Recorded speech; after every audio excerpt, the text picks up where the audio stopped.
뾰로롱 안녕하십니까. 이 더위가 언제쯤 조금 풀릴지 정말 너무너무 고통스럽네요. 예, 좋습니다. 진실 추적자 사건반장 시작합니다. 얼마 전 이 세기의 불륜 커플을 잡아냈던 저 영국 록밴드 콜드플레이 콘서트 전광판 또 한 명 걸렸습니다. 그것도 무려 축구 황제 리오넬 메시. 바로 숨었을까요? 얼굴 가렸을까요? 보시죠. Thanks for coming today to see our band play the #1 sports person of all time. 그렇습니다. 바람 아니고요. 아내와 함께한 메시였습니다. 예, 좋습니다. 오늘 출연자 소개해 올리죠. 예, 자 김하은 아나운서, 양지열 변호사, 박상희 한국열린사이버대 교수, 박준 변호사 나오셨습니다. 안녕하세요. 안녕하세요. 김하은 아나운서 떨지도 않고 참 잘하는 것 같아요 하신 박은숙님. 예, 사진 보여주시죠. 코감기 때문에 이비인 후가 왔는데 아주 발냄새 덕분에 코가 뻥 뚫렸네요. 종 내려 하신 이연승님. 자, 폭염 속 버스에서 도시락 까먹으면서 피크닉 즐기는 저 커플 아주 그냥 서로 떠먹여주고 자, 버스 냄새가 아주 그냥 버스 내부가 음식물 냄새로 진동을 하는데 그러든지 말든지 하신 이관우님. 자, 용인 동백동 호수공원에서 촬영한 두rum인데요. 멀리서 봤을 때 저거 조형물인 줄 알았어요. 일광욕 중이래요 하신 천송왕님. 예, 경남 사천 삼천포에서 촬영한 거대 구름입니다. 구름 모양이 이렇게 생길 수도 있는 건가요? 한동안 말을 잊지 못했네요 하신 지명숙님. 자, 6주차 임신부입니다. 속이 울렁거렸는데 오늘 출근길 1호선 노량진역에서 자리 양보해 주신 이 단발머리 여자분 정말 감사드려요 하신 유지아님, 샌디에이고의 스테판 전님 모두 사랑합니다. 자, 재미는 물론 의리로 함께하는 아세사바 뉴스 750 대한민국과 전 세계 동포 가족 여러분의 시선을 모아서 출발합니다.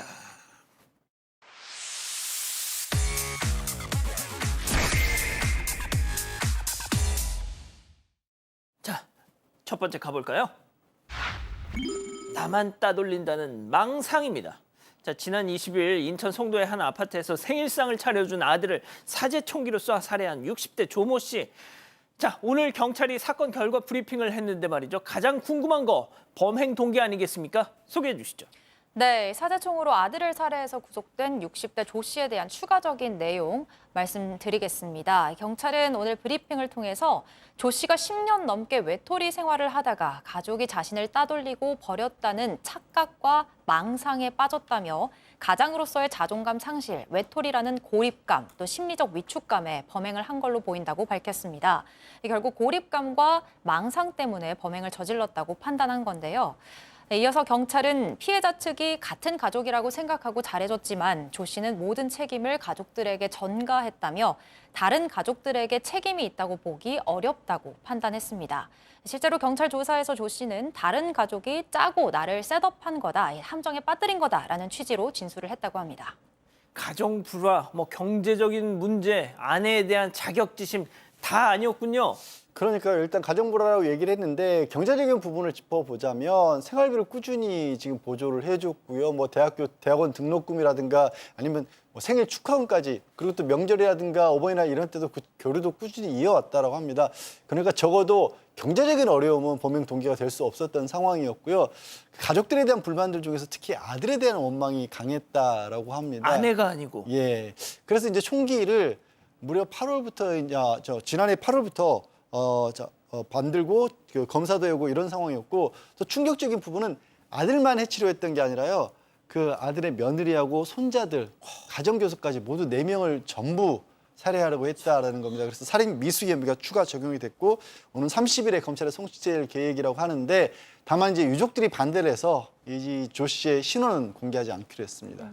예, 알겠습니다. 자, 다음 이어가죠. 다짜고짜 퍽퍽입니다. 자, 도로 한복판에서 벌어진 충격적인 장면, 제보 영상 만나보시죠. 자, 횡단보도에 서 있는 여성, 그 뒤로 한 여성이 다가오라며 도로 쪽으로 확 밀칩니다. 자, 그리고는 팔을 휘둘러서 퍽퍽 계속 때리고 있어요. 자, 욕설, 고성과 함께 사정없이 폭행하는데요. 자, 넘어졌어요. 넘어진 여성을 발로 또 한 번 밟습니다. 자, 행인들은 신호가 바뀌니까 횡단보도를 그냥 건너가기만 할 뿐. 자, 폭행당하던 여성은 겨우 저렇게, 자, 보세요. 계속 맞고 있습니다. 자, 그런데 그러다가 맞서지 않고 도망을 갑니다. 자, 전력 질주를 하는데요. 자, 그러자 가해 여성도 추격을 하고 있습니다. 자, 이거 지금 도대체 어떻게 된 상황입니까? 저는 처음에 이 영상 봤을 때 아는 사이인가 싶었는데요. 정말 황당합니다. 지난달 28일 경기도 시흥의 한 사거리에서 있었던 일입니다. 이 제보자가 횡단보도에 서 있다가 휴대전화를 떨어뜨리면서 주저앉아 울고 있는 여성을 발견했습니다. 도와주려고 고민을 하던 중에 여성이 벌떡 일어서자 그냥 지나갔는데요. 그런데 일어난 이 여성이 갑자기 제보자에게 다가와서는 녹색 뿌린 차도로 제보자를 세게 밀치고 저렇게 욕설과 함께 소리를 지르면서 폭행을 하는 겁니다. 이 휴대전화를 손에 쥔 채로 제보자의 얼굴, 머리, 목, 어깨를 내려쳤고요. 넘어진 제보자를 아까 보신 것처럼 밟기도 했는데요. 제보자는 당시 휴대전화가 날아가서 주변에 신고해달라고 계속 도움을 요청했지만 아무도 도와주는 사람이 없었다고 합니다. 겨우 마지막에 한 분이 중재해주는 틈을 타서 전력 질주로 도망을 갔던 건데요. 여성은 도망가는 제보자를 쫓아서 저렇게 뛰어가다가 결국 포기하고 다른 길로 가버리면서 상황이 일단락됐습니다. 자, 일단 차가 막 왔다 갔다 하는데 차도로 민 것도 그렇고 폭행한 것도 그렇고 자, 그리고 주변 사람들 뭐 요즘 남의 일에 개입했다가 괜한 또 불똥이 튈 수 있으니까 이해는 합니다만 좀 안타까운 상황이죠, 사실은. 그렇지만 전치 2주가 나왔어요. 다발성 찰과상인데 그게 문제가 아닙니다. 심리적 치료, 정신 치료도 좀 같이 받고 있어요. 왜냐하면 아주 예상 못한 폭행을 당했기 때문에 놀랐고요. 나중에 이제 경찰이 신고해서 왜 그랬느냐, 혹시 합의할 수 있냐라고 의견을 좀 물어보니까 다짜고짜 그냥 잘못했다 정도 하고 합의만 해달라라고 얘기를 한 것 같습니다. 당연히 지금 합의가 안 되는 상황이고요. 뭐 아무 이유 없이 그냥 폭행했다고 봐야 되거든요, 사실은. 그렇지만 이제 상해죄로 이 사건은 검찰에 송치된 상황입니다. 알겠습니다. 자, 다음 이어가죠. 허리춤의 슬쩍입니다. 자, 편의점에서 벌어진 황당한 사건 제보 영상 만나보시죠. 자, 편의점에서 물건 고르는 여성. 자, 머리끈을 저렇게 계산대에 툭 놓고 이윽고 냉장고로 가더니 몸을 바짝 붙여선 무언가 꼼지락꼼지락 다시 뭘 좀 만져요. 자, 그러더니 뭐 할까요? 빨리빨리 좀. 자, 다시 카운터 쪽으로 옵니다. 자, 잠시 후 냉장고로 다시 갔어요. 이번에도 문을 열고 꼼지락꼼지락 열었다 닫았다. 자, 바로 그때 맥주 캔을 하나 집어서 뱃속으로 저렇게 쑥 집어넣습니다. 하하, 맥주 캔. 자, 불룩해진 배를 매만지면서 카운터 쪽으로 다시 향하고 있는데요. 자, 계산할까요? 하지만 맥주 캔은 꺼내지 않고 계산 날로 먹나 싶었던 순간 사장님 저렇게 여성을 쫓아 나갔다가 잠시 후 같이 들어옵니다. 배에 든 거 꺼내세요 빨리. 자, 그러자 여성 옷 속에서 쓱 잘못했어요. 자, 그리고 뭐 할까요? 자, 꺼내고 나서 내놓고 나서 뭐 할까요? 지금이 중요합니다. 무릎 꿇고 사과까지 합니다. 세상 제일 맛난 술이 공짜 술이라지만 이건 훔친 술이지 않습니까? 네, 전남 목포에서 편의점을 운영하는 제보자께서 제보를 해주신 일인데요. 저렇게 30대 여성이 들어왔어요. 근데 들어오면서 이제 뭐 머리띠 하나를 사고 나서 계속 말을 시키더래요. 택시가 어디서 잡히냐, 맥주 종류는 이게 다냐, 뭐 이랬는데 그러면서 뭔가 눈빛도 좀 이상하고 손도 좀 떠는 것 같고 이상한 모습이 보였다고 합니다. 사장님께서 그 위에 있는 거울 있잖아요. 그 거울로 다 보고 있었던 거예요. 그랬더니 저렇게 맥주를 허리춤에 넣었습니다. 계산 하나 안 하나 보고 있었는데 역시 맥주를 계산을 안 했고 그래서 나중에 지금 영상으로 보신 것처럼 왜 맥주를 계산 안 하냐 이러고 따라가서 신고하겠다라고 얘기했더니 그때부터 무릎을 딱 꿇고 안 된다. 전 지금 우리 아기를 데려가야 된다. 한 번만 봐주세요. 막 그랬어요. 그래서 맥주 하나를 내놓았으니까 그냥 보내주셨다고 합니다. 그런데 정말 놀란 거 저렇게 무릎까지 꿇었고 네. 아이 얘기까지 했잖아요. 네. 맥주 2개 숨겼는데 하나만 내놓고 간 거라고 합니다. 세상에 그 와중에 맥주 캔 하나를 밑장을 뺐어. 야, 요거는 어쩌면 대담한 것 같아요. 무릎을 꿇음으로써 맥주 하나를 지킨 게 아닌가 이렇게 보이긴 한데 잘했다는 건 절대 아닙니다. 무릎을 꿇으니까 용서를 구하니까 다 자백했겠지라고 생각했는데 알고 보니까 하나는 숨겨놓은 겁니다. 더더군다나 42살짜리 지금 아이고 어린이집에 데려간다고 얘기하면서 술 취해 있고요. 그 와중에 또 맥주 훔쳐가는 모습 좀 되게 충격적이라고 하고 맥주 하나 왔기 때문에 용서를 해줬는데 사실 괘씸하다고 합니다. 또 하나를 몰래 괘씸하죠. 가져간 거거든요. 다이게 절도 같은 게 성립할 수가 있어요. 왜 저런 행동하는지 알 수가 없습니다. 그러니까요. 좋습니다. 자, 마지막 사연으로 가보죠. 내 남편은 철부지입니다. 자, 집단지성의 판단을 받아보고 싶으시다면서 제보해 주신 사연 함께 들어보시죠. 안녕하세요. 저는 결혼 10년 차 30대 여성입니다. 10년째 철부지 같은 40대 남편 때문에 고민인데요. 최근에 아침 식사를 준비하면서 남편이 맨손으로 삶은 계란 껍질을 벗기고 있었습니다. 그러다 갑자기 입을 손에 갖다 대더니 크게 애취! 재채기를 하는 겁니다. 그리고는 대수롭지 않게 다시 맨손으로 달걀을 벗기려고 하길래 제가 손을 씻고 하라고 말했고 남편은 알았다면서 물만 살짝 묻히더라고요. 제가 그건 손을 씻는 게 아니다. 다시 제대로 씻어라. 이야기를 하자 남편은 손 씻는 걸로 뭐라 하냐. 달걀 하나 먹는데 유난이다. 짜증을 내기 시작했습니다. 결국 말다툼이 크게 번지면서 아침도 못 먹고 끝이 났습니다. 그런데 그날 하루로만 끝날 일이면 모르겠지만 제가 답답한 건 저희 남편 본인 일에 대해서는 위생 철저하게 챙긴다는 거예요. 샤워도 매일 2번씩이나 하고 본인이 먹는 음식은 조금이라도 냄새가 나거나 소비기한이 지나면 아예 먹지 않는 등 깐깐하게 굴거든요. 이런 남편이 입었던 옷을 거실 바닥에 널브러뜨리고 속옷과 일반 옷을 섞어서 빨래를 하는 등 공용위생과 관련돼서는 무심하게 구니까 이런 건 내 일이 아니라고 생각하는 건가 싶어서 화가 납니다. 남편은 제가 잔소리할 때마다 매번 너무 예민한 거 아니냐고 하는데 제가 진짜 정말로 예민한 건가요? 자, 기다리고 기다리셨던 퓨처 핸즈업 타임. 6천여 분의 우리 가족 여러분들 채팅창에 OX로 함께 참여해 보시죠. 먼저 남편입니다. 여보, 신랑 침이 그렇게 더럽니? 내가 세균맨이야? 내 침 비말을 그렇게 혐오하는 사람이 나랑 뽀뽀는 왜 안 돼? 가장 대접까지는 바라지도 않는다. 손 제대로 다시 씻으라고. 내가 초딩이야. 도대체 난 열받는 포인트를 모르겠어. 불만이 뭐니? 너 왜 이렇게 예민해 요즘 동그라미? 아, 좋습니다. 예, 이 구도 좋아요. 다음 사연자 아내예요. 아이고, 뽀뽀. 언제가 마지막이었는지 잘 기억도 안 난다. 그 뽀뽀. 그리고 뽀뽀할 때 침이랑 재채기할 때 침이 같니? 느낌이 같아? 그리고 뭐? 왜 화를 내는지 몰라? 말했잖아. 당신 개인 위생은 결벽증 환자 마냥 깔끔. 공동 위생은 나몰라라. 이 짓을 10년째 하고 있는데 내가 열 받니 안 받니? X. 자, 박 변호사님. 자, 이게 사실은 뭐 이 제보자 말씀대로라면 남편이 약간 부족해 보이고 좀 위생에 관념이 없어 보이긴 한데 또 한편으로는 자신의 어떤 청결 문제는 또 예민하다고 얘기를 하기 때문에 객관적이 아닐 수 있다는 생각이 좀 듭니다. 남편 얘기를 한번 좀 듣고 싶어요. 그래서 사실 계란 까다가 재채기하면 또 씻으면 돼요, 계란을 자체를. 여러 방법들이 사실 있거든요.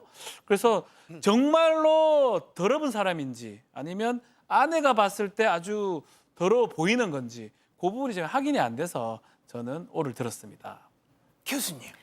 네, 뭐 아내가 깔끔하게 뭐든지 하려 그러는 거는 좋은 거죠. 가정 위생상 좋은 건데 뭐 이렇게 재채기를 하고 계란을 만지면 싫을 수는 있지만 또 그냥 넘어갈 수도 있는 문제인 것 같아요. 근데 그걸 이제 손을 씻으라고 얘기해서 남편이 이제 군말 없이 손을 한번 물로 씻고 왔거든요. 전 그 정도에서 끝났어야 되는 것 같아요. 제대로 씻어라라고 얘기하면 이제 약간 싸우자는 느낌이고 또 들어보니까 빨래도 지금 남편이 종종 많이 한다는 거죠. 빨래를 하는데 일반 빨래하고 속옷을 나눠서 안 한다고 하는 거 보니까 남편이 집안일 또 안 하는 분은 아니에요. 그렇기 때문에 뭐 이렇게까지 화내실 만한 남편은 아니다. 그러나 이제 아내의 방향이 옳기는 하죠. 그러니까요, 양 변호사님. 두 분이 초점을 좀 잘못 잡은 것 같아요. 이 초점 위생 문제가 아닌 거예요. 자기 거는 잘 챙기면서 다른 사람 거는 아예 신경을 안 쓰는 그런 게 문제가 되는 거고 아까 이 제목을 철부지라고 했는데 참 잘 지은 것 같습니다. 오. 남편이 아직도 엄마랑 사는 걸로 생각을 하는 것 같습니다. 10년 동안 결혼한 지 10년 됐다 그랬죠. 아내분이 너무 잘해줬던 모양이에요. 좀 혹독하게 갈구시기 바랍니다. 자, 김하은 아나운서. 저는 개인적으로 뽀뽀할 때 침이랑 이 달걀에 묻은 침은 좀 다른 것 같아요. 아, 진짜? 똑같은 아밀라제인데. 사실 뭐 아기가 있어서 그런지 모르겠지만 입안에 그 세균들이 많거든요. 그래서 아기 키우는 집에서는 저희 입에도 뽀뽀하지 말라고 할 정도로 위생을 철저하게 지키기 때문에 저는 사연자님께 한 표 던졌습니다. 그렇군요. 우리 가족 여러분들은요? 네, 김은채님께서는 각자 기준이 달라서 그래요. 저는 가르치면서 살고 있습니다. 라고 해주셨고, 경미운님께서는 청결 문제는 어디까지나 주관적이다. 라고 하셨는데 맞는 것 같아요. 그렇군요. 자, 제보 메일, 제보 카톡 많은 연락 기다리고 있습니다. 잠시 후에 돌아옵니다. 채널 고정 리모컨 돈 터치. 예. 코웨이 아이콘 얼음 정수기 미니.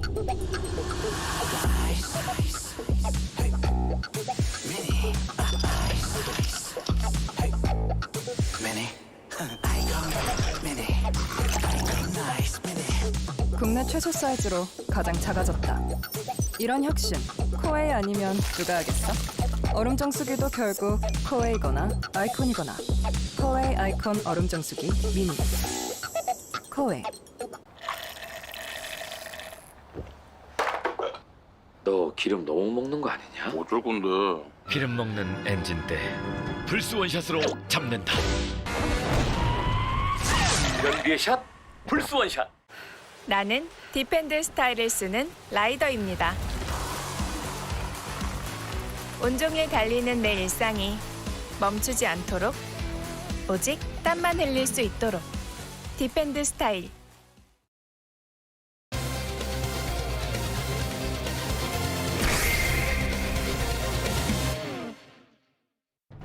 무장한 강도가 아파트에 침입해 한 노부부를 흉기로 위협하고 금품을 빼앗아 달아났습니다. 범인은 은행에서 붙잡혔는데 예금 인출 업무를 맡고 있던 직원이었습니다. 충격적인 사건의 전말을 알아봅니다. 자, 이건 정말 충격적이라는 표현 외에는 달리 표현할 방법이 없을 것 같습니다. 어제 새벽 경기도 포천의 한 아파트에 앞서 보신 사파처럼 복면을 쓴 강도가 침입했는데 그 집에는 80대 노부부가 있었습니다. 네, 맞습니다. 이 강도가 벽을 타고 3층으로 올라가서 방충망을 뜯고 집 안으로 들어갔는데요. 그 집에서 80대 노부부가 자고 있었습니다. 이 강도가 은행에서 돈을 찾는 걸 봤다면서 흉기로 이 노부부를 위협했습니다. 노부부를 케이블 타이와 청테이프로 제압하고 휴대전화도 망가뜨렸고요. 할아버지가 저항을 하려고 했지만 제지하려다가 오히려 손을 다치셨다고 해요. 강도는 집을 뒤져서 현금 2천만 원이 넘게 들어있던 지갑, 금 30돈, 팔찌 30돈, 반지 5돈을 포함해서 수천만 원 상당의 금품을 빼앗아서 달아났습니다. 바로 옆집에 사위가 살고 있었대요. 사위가 경찰에 신고를 했고요. 경찰은 CCTV를 분석해서 범인을 쫓았습니다. 자, 이 강도가 노부부에게 야, 돈 찾는 거 봤어? 이렇게 말한 그 부분이 눈에 띄는데요. 실제로 범인을 딱 붙잡고 봤더니 돈 찾는 걸 알만한 사람이었습니다. 자, 범인의 뒤를 쫓던 경찰이 향한 곳 다름 아닌 은행이었습니다. 체크포인트 짚어보죠. 태연이 출근. 은행으로 출근을 했어요? 그렇습니다. 이 사건을 저지르고 나서 고작 8시간 만에 불과 이 사건 현장에서 1km 떨어진 은행에서 이 경찰이 이 30대 남성을 검거를 했습니다. 말씀하신 것처럼 태연하게 근무를 하고 있었고요. 은행 직원이었던 겁니다. 1시간가량 조사를 한 끝에 현장에서 긴급 체포를 했고요. 은행에서 예금 입출금 업무를 담당하던 직원이었던 겁니다. 그랬고 결국에는 새벽 4시에 이 부부 집에 침입해서 사건을 저지른 다음에 그 다음날 아침 8시에 태연이 출근해서 아무 일 없었던 양 일하고 있었던 겁니다. 지금 뭐 난리가 났던 것 같은데, 자, 박 교수님, 네. 뭐 같이 은행에 있다고 하더라도 저분들이 돈을 찾고 하는 걸 뭐 바로 무슨 방에서 일하는 것도 아닐 텐데 그걸 어떻게 알았어요? 그러니까 이 직원이 옆 창구에 있었대요. 근데 할아버지의 목소리가 조금 크셨다고 합니다. 그래서 내가 오늘 현금으로 3억 원을 찾아갈 거다 이렇게 얘기를 했고요. 그걸 들었다고 합니다. 그 듣는 순간 범행을 계획했다라고 지금 자백을 한 것 같고요. 그러면서 아마 주소도 얘기해 주셨나 봐요. 어르신들 조금 목소리 크실 수 있잖아요. 그래서 그렇게 크게 얘기하는 걸 다 이제 뭐 범행을 계획하고 있으니까 주소를 다 기억했거나 썼겠죠. 그래서 이제 저 집에 가면은 돈이 거액이 있겠구나라고 생각을 하고 이제 간 겁니다. 그런데 이 가족들께서 얘기하신 거는 이 어르신들이 평생을 이렇게 은행을 믿고 살았는데 이렇게 은행원이 와가지고 강도짓을 한 거에 대해서 너무 충격을 받았다라고 얘기를 하고 계시고요. 그래서 철저하게 조사하고 재발 방지를 해줬으면 좋겠다라고 얘기를 하셨습니다. 뭐 다행이라고 해야 될지 모르겠는데요. 어쨌든 그 돈은 회수됐다고 합니다. 박 변호사님, 예. 진짜 어르신들이 무슨 온라인 뱅킹을 쓰실 줄 알겠습니까? 뭐 주로 창구에서 이렇게 직접 하는 게 하시죠. 더 이렇게 익숙하실 거 아니에요? 네. 젊은 사람들하고는 조금 다르게. 그것을 이제 이용한 겁니다. 정확하게 정보를 알고 있고 그것을 이용해서 했던 것 같고 CCTV 영상으로 보면 검은 모자에 검은 옷에 저 검은 사람이에요? 가방, 예, 저렇게 침입을 했습니다. 가져간 것도 흉기 한 자루에 케이블 타이, 청테이프를 갖고 침입을 했고요. 자, 문제는 범행 사실 뭐 다 나왔으니까 인정을 했는데 구체적 범행 동기에 대해서 뭐 답변을 하고 있지 않아요. 뭐 돈 때문에 했을 것 같은데 왜 돈이 필요한지 이런 것들에선 답을 하고 있지 않는 상황이고요. 구속영장이 지금 신청돼서 발부받은 이후에 범행 동기하고 아마 추가 여죄가 있다면 그것도 밝힐 예정이라고 합니다. 그 사진 다시 한 번만 좀 볼 수 있을까요? 예, 보면요 완전 무장을 했습니다. 지금 그렇죠. 모자 쓰고 검정색입니다. 예, 다. 복면 쓰고 이 새벽에 저러고 갔으니 저건 영락 없는 진짜 누가 봐도 도둑놈이죠. 저 은행 직원이라고 감히 누가 상상을 했겠습니까? 자, 관계자 얘기 직접 들어보시죠. 직원들이 더 놀랐어요. 상상을 못했거든요. 이 직원은 뭐 사무실에 뭐 하나 분이 망가지면 고쳐주고 유리창에 뭐가 이렇게 뭐 새면 막 이렇게 뭐 바르는 거 있죠, 이렇게 지점에 뭐 하나 조금만 망가지면 요즘은 돈으로 하잖아요. 뭐 업체 부르고 뭐 하고 그러면 인건비가 뭐 20만 원 막 그러잖아요. 본인이 다 해요. 그런 것도 하고 다 솔선수범하고 그래가지고 그 정도로 아주 너무 착실했어요. 교수님 진짜 이런 사건 접할 때마다 한길 진짜 물속은 알아도 네. 한길 사람 속은 몰라도 뭐죠? 아무튼 모르겠어요. 사람은 몰라요. 아예. 맞아요. 사람 네. 모릅니다. 진짜 저도 헷갈리네요. 그러니까요. 이렇게 우리 주변에 있던 그냥 평범한 사람 혹은 이 사람처럼 정말 솔선수범하던 사람이 이렇게 강도짓을 했다. 심지어 살인을 하는 경우도 있죠. 그러면 정말 우리 마음은 상처를 입습니다. 이 사람은요. 그냥 예금 인출 업무만 맡았던 게 아니고요. 여러 업무들을 해왔는데 주변 지금 직원들이 다 입을 모아서 뭐라고 얘기하냐면요. 은행 문이 망가지거나 유리창에서 뭐가 새면 보통 이제 업체 불러가지고 그냥 수리하잖아요. 이 사람은 자기가 수리하는 도구를 가지고 와서 직접 수리를 했다라는 거예요. 그렇게 착실했고 또 금전적인 어려움에 대해서는 혹시 아시는 바가 있으세요? 그런 적은 없었다라고 얘기하면서 도리어 출근할 때 사람들이 좋아하는 커피를 자주 사와다가 커피 이렇게 서비스까지 했다라는 거예요. 그리고 뭐 기본적으로 너무 밝은 성향이었다고 얘기를 하고요. 또 업무가 너무 많았던 날도 빨리 집에 가서 쉬라 그러면 저는 남아서 더 열심히 하겠습니다. 그리고 남아서 일을 했던 그런 직원이라고 합니다. 양 변호사님한테 여쭙기 전에 박 변호사님. 예. 경제적인 이유가 있으니까 당연히 저렇게 했겠죠. 그렇죠. 돈 때문에 했겠죠. 뭐 돈을 지금 가지러 간 거기 때문에. 다만 왜 경제적 이유가 발생했는지 그 부분을 얘기하고 있지 않습니다. 보통 저런 때는 주식 투자, 도박. 예, 도박. 뭐 그런 어떤 가능성이 매우 높습니다. 높은데 아직 본인이 왜 이런 문제가 생겼는지는 정확하게 얘기를 하고 있지 않기 때문에 앞으로 영장이 발부되면 그 부분을 추가로 아마 조사를 할 것으로 보입니다. 양 변호사님, 이 80대 노부부 말씀하신 것처럼 진짜 이분들은 은행이 제일 안전하다. 제일 믿고 정말 내 모든 재산을 맡겨서 관리해 줄 거라고 믿었던 은행 직원한테 저 꼴을 보셨으니 이거는 정말 너무 충격적인 거 아닙니까? 굉장히 충격적이고 굉장히 무거운 범죄인 거죠. 사실 다만 그렇다 하더라도 이자가 무슨 몰래 조객의 비밀 정보를 빼놨다나 이런 건 아니고 엿들은 거기 때문에 그게 별도로 범죄가 성립하지는 않을 텐데 일단 긴급 체포는 특수 강도로 흉기를 들고 있기 때문에 밤에 들어가서 체포를 했고요.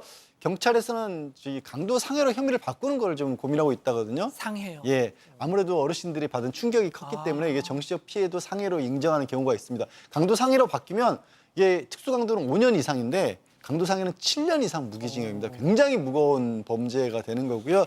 일단 은행에서는 대기 발령 시킨 상태이고 영장이 아마 청구가 돼서 발부가 되면 해직이라든가 이런 조치를 취할 것으로 보입니다. 새벽 4시에 남의 집에 진짜 저렇게 들어가서 강도짓을 하고 또 몇 시간 뒤에 출근해서 진짜 은행 일을 하다가 검거가 됐다 하니 놀랍네요. 자, 첫 번째 사건 이렇게 정리하고요. 두 번째 이어갑니다.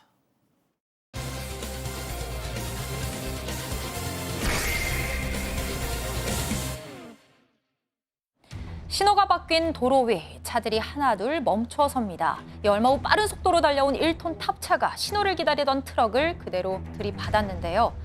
이 사고로 크게 다친 트럭 운전자는 사고 한 달 만에 끝내 사망했습니다.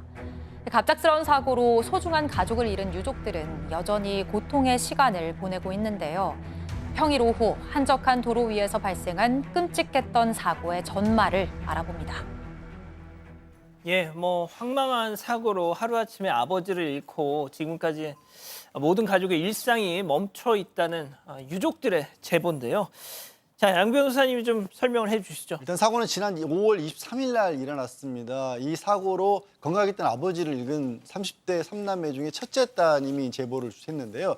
이날 남동생이 부모님 댁에 가서 저녁을 먹기로 했었는데 이 부모님이 또 임원회에 다녀오실 일에서 자리를 비웠다고 합니다. 근데 부모님 댁에 갔는데 안 계시니까 전화를 걸었는데 아무리 여러 번 해도 전화를 받지가 않으셨대요. 예. 그러다가 어머님이 전화를 받으셨는데 살려달라고 막 절규를 하시고 계셨다라는 겁니다. 그러니까 이미 그때 당시에 이 사고 충격으로 의식을 잃었다가 이 전화벨소를 듣고 어머님은 잠깐 깨셨던 건데 아버지는 여전히 이 의식 불명 상태에 빠져 계셨던 겁니다. 자, 부모님이 전화를 안 받아서 이상하다 싶었는데 같은 시각 두 분은 앞서 보신 것처럼 심각한 교통사고를 당한 상태셨던 거죠. 자, 그럼 대체 이 사고 왜 발생했던 걸까요? 체크포인트 짚어보죠. 크루즈 컨트롤. 자, 제보자 목소리 직접 들어보시죠. 크루즈 실행을 해놓고 도로 운전을 해서 사고가 났다고 얘기했습니다. 크루즈가 자유 주행이 아니거든요. 그 사람은 크루즈를 켜놓고 도로 운전을 했다라는 거는 살인을 각오를 하고 살인을 저지른 거라고 저는 생각하고 있어요. 엄마가 아빠를 깨우려고 살려주세요, 119 신고해주세요 하면서 엄마는 그렇게 계속 소리치고 하고 있는데 그냥 힐끔힐끔 눈으로만 보면서 열어보거나 피해자를 안심시켜준다거나 그런 것도 없이 아무것도 안 하는 게 너무 화가 났습니다. 자, 그러면 이 사고가 크루즈 컨트롤을 켜놓고 나서 잠을 잤다. 아니, 교수님도 운전을 하셔서 아시겠지만 크루즈 컨트롤은 반자율 주행도 아니고 그냥 말 그대로 주행 보조입니다. 아무것도 아니에요. 네, 저는 약간 불안해서 사용하지 않게 되더라고요. 그러니까 이런 일이 또 혹시 내가 이걸 꼭 해야 되지 않을 때 했다가 무슨 일이 더 벌어질 것 같은 느낌이 저는 들었는데 이거는 자율주행이 아니라고 지금 이 따님도 얘기를 하고 계시잖아요. 그 크루즈 컨트롤이라는 건 자동차의 속도를 일정하게 유지시켜주는 기능인데 이 기능으로 켜놓고 나서 86km로 시속을 잡고 졸았다고 합니다. 이 가해 운전자가 그 5초 동안에 사고 기록 장치를 보면 엑셀, 브레이크, 핸들 모두 조작하지 않았다는 거예요. 근데 이 가해 운전자 차에 블랙박스가 또 파손해 있기 때문에 또 정확한 상황도 알 수가 없다고 합니다. 근데 아버지께서는 그 당시에 굉장히 안전하게 운전을 하고 계셨어요. 앞차와의 간격도 충분하게 띄워둔 상태로 있었는데 게다가 운전하고 있던 상태도 신호대기에 서 있던 상태입니다. 그런데 저기에 와서 저렇게 세게 부딪히니까 앞에 두 차까지 가서 이제 사중 충돌이 일어난 거고 얼마나 크게 부딪혔으면 앞에 있던 차가 앞으로 횡단보도 쪽으로 쭉 밀려나갔다고 합니다. 야, 박 변호사님, 이게 참. 자, 그런데 이 제보자 따님은 사고 직후 그 가해 운전자의 어떤 모습이 더 이해할 수 없었다. 자, 어머니는 좀 일어났는데 아버지가 의식을 계속 잃고 있어서 깨우는 그런 상황이었는데 아마 이 크루즈를 하고 했던 이 운전자는 2분 정도 그 자기 차량에서 나오지 않았던 걸로 보입니다. 나오긴 나왔대요. 나온 다음에 전화를 했는데 어디다 전화를 했냐면 경찰이나 구급차가 아닙니다. 아, 지금 저 빨간 저 사람이 운전자입니다. 가해 운전자인데 경찰 구급사가 아닌 지인하고 보험회사에 전화하는 것으로 보였고 가장 중요한 건 앞에 지금 사고가 나 있기 때문에 이 자기가 사고 낸 피해 차량한테 가서 뭐 구조 조치라든지 좀 마음의 안정을 주는 그런 것들을 했느냐 이 부분인데 전혀 하지 않았습니다. 결국은 이 부모님, 제보자 부모님 다른 사람이 신고를 했기 때문에 여기서 출동한 구급차가 이 사람들을 이 부모님을 병원으로 싣고 갔다고 합니다. 자, 지금 여기 차량을 보면 조수석에 앉은 어머님은 좀 움직이세요. 네네네. 자, 그리고 이제 운전석 쪽에 지금 아버님은 일단 미동도 않는 모습인데, 자, 지금 자, 그러면 이게 사중 추돌이라고 했잖아요. 그럼 다른 차량에 있던 분들은 어떻게 됐어요? 네, 뭐 가해 운전자나 다른 차에 탑승했던 탑승자들은 경미한 부상을 입은 정도였고요.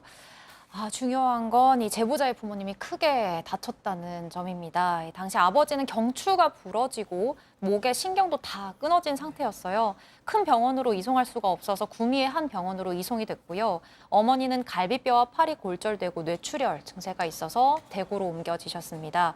아버지를 서울 큰 병원으로 옮겨서 치료를 하고 싶은데 이송 중에 사망할 수 있다고 해서 옮기지 못했던 거거든요. 담당 주치의는 길어도 2주 정도를 예상하고 있다가 결국 아버지 중환자실에서 한 달 정도 버티다가 끝내 60대의 연세로 생을 마감하셨습니다. 주치의에 따르면 아버지가 그래도 평소에 지병 없이 건강했기 때문에 그 정도까지 버틸 수 있었던 거라고 해요. 그 사이에 3번의 심정지가 왔었는데 제보자와 동생들 그때마다 중환자실 앞에서 정말 지옥 같은 시간을 보냈습니다. 현재 어머니는 외과 수술은 잘 마쳤지만 여전히 정신과 치료를 받으면서 병원에 입원해 계십니다. 이 제보자, 이 자녀분들 3남매시라는데 이 부모님 사고 이후에 생업을 포기하고 부모님 곁을 지켜왔다고 합니다. 그렇게 한 달을 보내던 중에 지금까지도 잊혀지지 않는 순간이 있었다고 하는데요. 따님 얘기 다시 한번 들어보시죠. 교수님이 그냥 보통 이 정도면 2주 있다가 돌아가신다고 길어도 2주라고 하셨는데 아빠가 한 달 버티신 거예요. 저희가 이제 병원에 아빠가 있을 때 엄마가 궁금할까봐 아빠한테 많은 수술이 잘 됐고 괜찮다라고 하니까 아빠가 갑자기 눈물 콧물이 막 폭발하면서 의식이 없는 상태에서 아빠가 이제 눈물 콧물이 막 그렇게 막 밖으로 흘러내리는데 우리 말을 듣고 있는 게 아닌가. 자, 양 변호사님, 이게 진짜 나의 과실로 벌어진 일도 아니고 다른 사람의 부주의로 벌어진 이런 사고 때문에 지금 아버님이 정말 가셨습니다. 돌아가셨어요. 더군다나 또 이 따님 말씀 들어보니까 아버님은 정말 몇십 년 무사고 운전자셨다던데. 자, 일단 양 변호사님, 저희가 이 가해 운전자 측에도 연락을 해봤죠. 네, 그렇습니다. 일단 그 이후에 사고 이후의 상황에 대해서 제보자 입장에서 이렇게 말씀을 하세요. 이 가해 운전자가 이렇게 아버지가 병원에 입원해 있는 동안에도 따로 찾아오지 않고 밤 10시에 회사 사장하고 한번 들린 적이 있답니다. 근데 이제 본인하고 이제 제보자분하고 여동생만 있어서 돌려보냈는데 그 후에는 다시 찾아오지 않았고 심지어 장례식장에 또 오지 않고 그냥 문자만 보냈다라고 합니다. 더 제보자 입장에서 받아들일 수 없는 거는 사고 있고 나서 한 달 정도 지났을 때 이 가해 운전자가 축구 동호회에 나가서 축구라고 그걸 또 SNS에 사진을 찍어서 올렸다라는 거예요. 이거 제보자 입장에서는 이거 반성은 고사하고 이거 뭐 전혀 사죄하는 것도 못 찾았기 때문에 너무 큰 상실감과 분노를 느꼈다라고 해요. 그래서 이 제보자 입장을 가지고 이제 사건 현장 제작진에서 저 가해자에게 연락을 했더니 아까 사고 직후에 그 경찰에 신고를 안 했지 않습니까? 제 가해 운전자 주장은 다른 사람이 신고했다는 말을 들어서 자기가 신고를 안 했었고 이런 일이 뭐 처음이라서 어떻게 조치를 해야 될지 모르고 좀 당황했다 이렇게 얘기를 하고 있고 장례식장은 자기가 찾아가면 오히려 이제 고인이 떠나시는 길에 유족들이 좋지 않게 영향을 받을까 봐 그랬다라고 하는 것이고 글쎄 축구 동호회가 저도 참 황당한데 네, 축구 동호회. 이 가해 운전자 주장은 그래요. 주변 사람들이 무슨 일인지 너무 걱정을 해서 딱 한 번 나갔다. 근데 그거는 잘못된 판단이었다고 그렇게 얘기를 하고 있습니다. 자, 박 변호사님. 앞으로 어떻게 될까요? 자, 교통사고 처리 특례법이 됩니다. 결국은 사망을 했기 때문에 사망 사고가 되고요. 지금 유족들 합의할 생각이 별로 없다고 합니다. 사실상 이게 합의가 안 된다 그러면 실형의 가능성이 높아요, 사실은. 금고형이 나올 가능성이 있습니다. 합의가 된다면 모르겠지만 집행유예 가능하지만 금고형 될 가능성도 있고요. 다만 이 60대 아버지 좀 건강했다고 하지 않습니까? 만약에 이런 사고가 없었다면 20년, 30년 이상 살 수 있었는데 그런 게 안타깝다고 하고 또 가족들 그 얘기합니다. 캠핑카 샀대요. 딱 한 번 다녀왔는데 캠핑카 타고 어머니하고 같이 이렇게 좀 돌아다니면서 하려고 했는데 그거 한 번밖에 못 했는 게 좀 안타깝다고 합니다. 좀 제대로 된 이 제보를 하게 된 게 이 크루즈 컨트롤 이거 절대 하지 말라. 예. 이거는 자율주행이 아닙니다. 무조건 사고 날 수 있고요. 이거는 큰 과실로 봐야 되고 그거 꼭 전달하기 위해서 이 제보를 하셨다고 또 전하고 있습니다. 그렇군요. 자, 두 번째 사건 이렇게 마무리하고요. 별별 상담소 이어갑니다.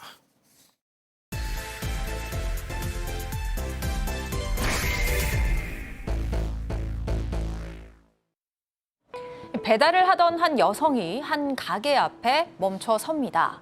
가게 안에선 사장 부부가 분주히 손님을 맞이하고 있는데요. 그 모습을 본 여성 깜짝 놀라며 그대로 얼어붙습니다. 대체 저 부부가 누구길래 이렇게 큰 충격에 빠진 걸까요? 자, 교수님, 오늘은 말이죠. 혼인신고, 결혼식만큼은 절대 안 된다던 남자와 함께 살았던 사반 가족분의 제보입니다. 네, 그렇습니다. 제보자께서는 13년 전에 카페를 운영하고 계셨어요. 그런데 그때 손님으로 운동코치라는 사람이 왔어요. 지금의 그때 그 남편이었던 겁니다. 근데 그 사람이 오더니 이 미모에 이 나이에 벌써 사장님이세요? 막 이러면서 호감을 드러냈다고 합니다. 잇따른 대시를 하니까 결국 이제 제보자도 마음을 열게 됐어요. 시간이 좀 지난 다음에 남성은 프로포즈를 했습니다. 그러면서 본인이 이제 어려운 가정사가 있다. 그러니까 부모님의 빚을 내가 다 이제 갚아야 된다라고 얘기를 했어요. 근데 사실은 재산 상속을 포기할 수 있었기 때문에 안 갚아도 되는데 이렇게 책임지려고 하는 모습이 상당히 좋아 보였다고 합니다. 그런데 그때 덧붙인 말이 있는데 그런데 혼인신고나 결혼식을 할 수가 없다. 왜냐하면 내가 이런 걸 하면 채권자들이 다 몰려올 것이다 라고 얘기를 했어요. 이미 마음을 열었던 이 제보자께서는 알겠다라고 얘기를 하면서 사실혼 관계에 들어가게 됐고 임신까지 하게 되었습니다. 그러니까 부모님 빚을 대신 떠맡기로 했는데 우리가 결혼을 하게 되면 채권자들이 우리를 괴롭힌다. 그러니까 그냥 뭐 사실상 사실혼 관계로 동거만 하자. 결국 그러다가 또 아이까지 임신하게 됐는데 자, 그렇게 1년을 살고 났더니 또 달라지죠. 네, 제보자가 임신을 하고 운영하던 카페가 어려워지기 시작했습니다. 대출 이자가 밀리고 월세를 내기도 빠듯한 상황이 됐는데요. 그 무렵부터 남편이 너 돈 많은 줄 알았는데 아니었네? 라면서 왜 돈 있는 척 날 속였냐? 내 인생 망했다라는 말로 제보자의 속을 긁기 시작했습니다. 급기야 만삭 무렵에는 대놓고 바람까지 피우다가 걸렸습니다. 제보자는 결국 혼자 병원에서 아들을 낳았는데 고생했단 말 한마디 없이 내 자식 맞냐? 친자 확인을 해달라 이런 요구까지 하더라고요. 억울했던 제보자는 직접 친자 검사를 한 뒤에 남편에게 친자가 확실하다는 결과지까지 보여줬습니다. 자, 그럼 여기서 이 제보자분 얘기 직접 한번 들어보시죠. 나 같이 못 사니까 너 혼자 살아라. 뭐 자기가 애를 데리고 가서 애를 뭐 보호원에 갖다 버리겠다. 막 이런 식으로 저한테 협박을 해서 제가 혼자 키우겠다. 너 혼자 그냥 가라. 연락하지 마라. 그렇게 해서 걔는 진짜 연락을 안 했고. 야, 너 혼자 그냥 가라. 연락하지 마 해서 쫓아냈어요. 그렇게 제보자는 무려 13년 동안 박 변호사님 아이를 혼자 키우셨대요. 자, 그런데 얼마 전 뜻밖의 장소에서 그 인간을 만났습니다. 맞습니다. 말씀처럼 이 아이를 키우기 위해서 낮에도 일하고 밤에도 일하고 대리운전하고 물류일도 하고 여러 일들을 했습니다. 근데 유치원 들어갈 무렵에 양육비라도 좀 받아야 될 생각에 전 남편한테 연락을 취했는데 번호가 바뀐 것 같습니다. 행방이 묘연했다고 하고요. 결국은 13년이 지났는데요. 최근에 지금도 이제 제보자는 뭐 스쿠터 같은 거 몰면서 배달 일을 하고 있는데 최근에 음식점 앞에서 잠시 쉬고 있다가 요 모습입니다. 무심코 가게 안을 들여다봤는데 아하이 전 남편의 모습이 보이는 겁니다.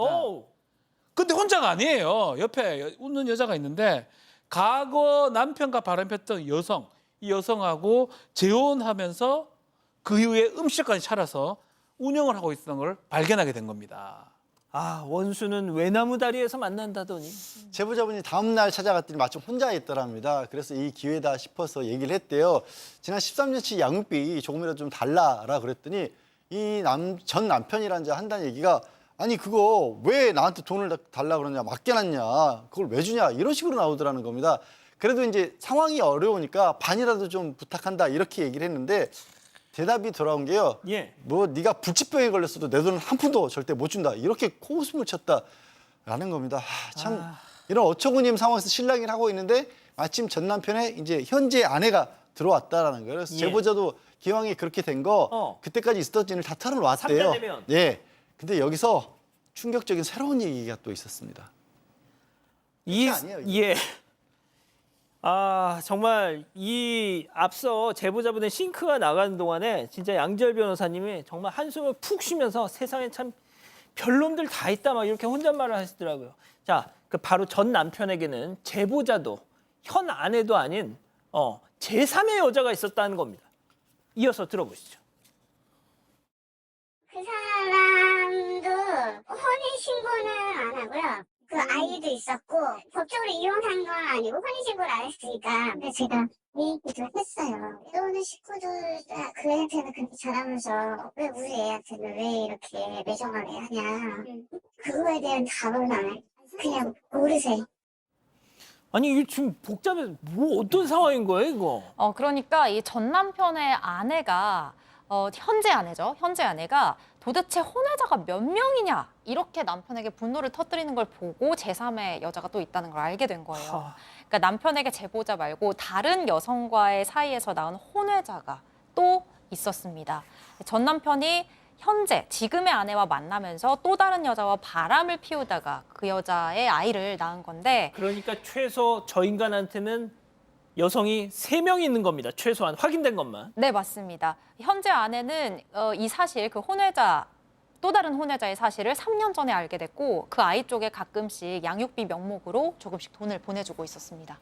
아, 이미 또 다른 혼외자에게 양육비를 쏘고 있는 와중에 새로 이 제보자가 등장해서 또 달라고 하니 그럴 수는 없다. 지금 막 버티려는 것 같은데 자, 이 전 남편 오히려 제보자를 막 가정 파탄범으로 몰아갔다고요? 그러니까요. 너한테는 단 한 푼도 줄 수가 없다라고 하면서 너 때문에 가정 파탄 나면 내가 고소하겠다라고 그렇게 얘기를 했다라는 겁니다. 하도 기가 막혀서 이거 양육비 소송이라도 하겠다라고 했더니 막 코웃음 치면서 너 돈도 없는데 변호사님을 어떻게 한다고 무슨 소송을 하냐 그러면서 지금부터 재산 다 빼돌려 놓을 거야 이런 식으로 나왔다라는 거예요.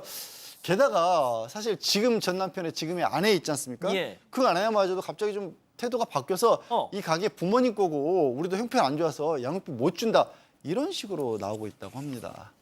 박 변호사님. 예. 진짜 세상에 별별 인간들 다 있습니다, 진짜. 이 정말 나쁜 사람이고 다른 건 몰라도 뭐 다 양보하더라도 양육비는 자신의 친자잖아요. 친자한테 당연히 해야 될 부모로서의 뭐 친부로서의 역할인데 그거조차 할 수 없다라고 얘기를 하고 있는 상황이고요. 다만 지금 남편 명의의 재산이 사실 없어 보입니다. 또 아내 그 지금 처에 그 재산에 대해서 뭐 압류를 하거나 집행은 좀 하긴 좀 어려운 상황이고 남편 명의의 재산이 없다 그러면 양육비 소송을 건 다음에 그걸 확정받은 다음에 뭐 채무 불이행자 명부에 등재를 할 수 있는 방법도 있을 것 같고요. 아니면 그 이후에 만약에 재산이 생긴다면 또다시 이제 재판을 통해서 받는 방법밖에는 사실 없어 보이고요. 빼돌려 놓은 걸 찾아내면 되는데 사실 찾아내기 좀 쉽지 않아 보이기도 하고 좀 전문가의 도움을 좀 받으셔야 될 것 같습니다. 자, 교수님. 이 이자는 말이죠. 지금 확인된 혼외자만 2명이고 지금 확인된 관계를 맺었던 여성만 지금 3명입니다. 네, 근데 지금 뭐 이 숫자보다 더 중요한 건 이 사람이 어떤 사람인가인데 이 사람은 정말 뼛속까지 이기적인 사람으로 보이거든요. 그러니까 이 제보하신 분도 맨 처음에는 굉장히 좋아하는 것 같이 했다가 가게가 어려워지고 돈을 못 벌면서 완전히 돌변해서 그러니까 본인이 이 여자를 이분을 돈으로만 봤다라는 게 다 증명되는 거고 그걸 나아가서 별로 돈 없네 그러더니 그때부터 그냥 그때로 그냥 딱 끝난 거죠. 그리고 그걸 넘어서서 자기 아이를 고아원에 갖다 버려라, 네가 키워라 이런 얘기를 한다는 것 자체가 그러니까요. 정말 인간입니까? 네, 그렇고 그다음에 이제 또 다른 혼외자와 그 엄마의 경우에도 지금 양육비를 좀 준다 그러는데 그쪽에선 굉장히 세게 나가지 않았을까라는 생각이 들어요. 왜냐하면 이 사람이 어떤 아이한테도 이렇게 뭐 애정을 가지고 책임감을 가지고 있을 것 같지는 않거든요. 저는 지금 살고 있는 이 지금의 아내라는 분도 좀 냉정하게 이 사람을 볼 필요가 있다. 맞아요. 지금은 이 아내가 이용당하고 있는 것 같다라는 생각이 들고요. 오늘의 제보자도 지금이라도 그냥 세게 나가는 방법밖에 없지 않을까. 어떻게 해서라도 받으시려고 노력해야 될 것 같습니다. 양 변호사님은 어떻게 좀 조언을 주시겠어요? 지금 개별적으로 소송을 안 하더라도 양육비를 받게 양육비 이행 청구원 같은 데서 지원해주는 제도가 있고 또 소송 자체도 지금 형편으로 봤을 때는 이제 법원에서 지원해주는 소송 지원을 받을 수 소송 구조를 받을 수가 있거든요. 돈 없다라고 뭐라고 하는 저 전 남편이라는 사람 상대로 반드시 하실 수 있는 국가의 도움을 받아서라도 좀 혼을 내주셨으면 좋겠습니다. 예. 자, 우리 가족 여러분들 뭐라고 하시나요? 지금 가족 여러분들 다 좀 격하게 함께 욕을 하고 계신데요. 또박이 님도 역시 양지열 변호사님처럼 뼛속까지 이기적이다. 우리 박상희 소장님처럼 그렇게 말씀을 하고 계시고 또 뭐 지금 뭐 소개하기 좀 어려운 욕설이 지금 많이 네, 나오고 너무 많이 있죠. 나와서. 예, 그거 굳이 뭐 얘기하지 않으셔도 됩니다. 예, 좋습니다. 예, 별별 상담소 이렇게 정리하고요. 글로벌 픽 이어갑니다.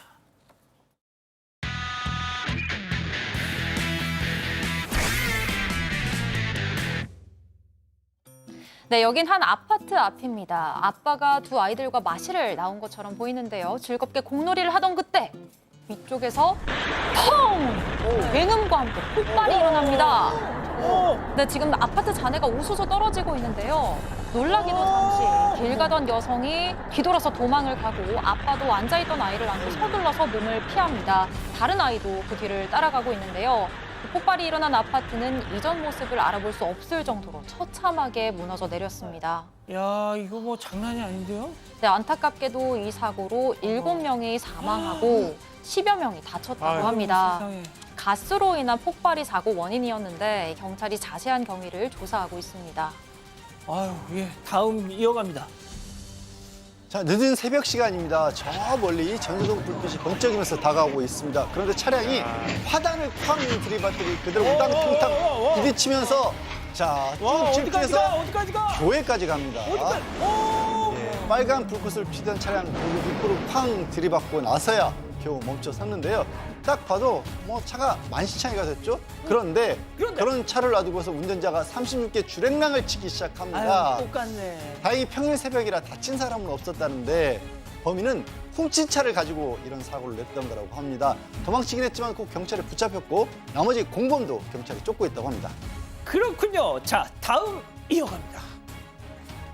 자, 엄숙한 분위기 속에서 결혼식이 진행되고 있습니다. 신랑 옆으로 들러리들이 쭉 서 있는데요. 이때 유난히 널널하던 저 덩치 큰 남자 바지가 쏙 벗겨졌습니다. 그러자마자 남성이 후딱 바지를 올려 입고는 매무새를 정리하는데요. 자, 이걸 본 들러리들 이 꼬리가 실룩실룩 어떻게 참을 수가 없죠. 맨 오른쪽 이거 뭐 아저씨. 대놓고 웃을 수도 없고 억지로 표정을 감추고 있는데 이거 어쩌면 자, 어떻게 결국 수습할 거야, 이거. 들러리들 참지 못하고 그냥 활짝 웃어버립니다. 웃어버리고요. 눈치 보던 남성도 같이 활짝 웃습니다. 자, 중요한 날에 이런 사고라니 많이 당스럽겠지만 뭐 즐거운 추억 하나 생겼다고 위안 삼아 보는 게 어떨까 싶습니다. 어쩌겠어요. 박 변호사님. 허리띠 안 하나? 또 떨어지겠다. 불안해 죽겠네요. 아, 진짜 이거. 저 옆에서 막 우참하는 아저씨들 좀 보세요. 허리띠 좀 하세요, 정말. 그냥 다이어트 좀 하시고. 팔찐분이. 예. 그리고 이제 벨트 좋은 거 사서 좀 하셨으면 좋겠어요. 마지막 영상 이어갑니다. 자, 강아지 한 마리가 잔디밭에 누워서 몸을 비비적거립니다. 반대로 뒤집어가면서 꿈틀꿈틀거리는데 그 바람에 언덕에서 미끄러지고 있죠. 간지러운 건가요?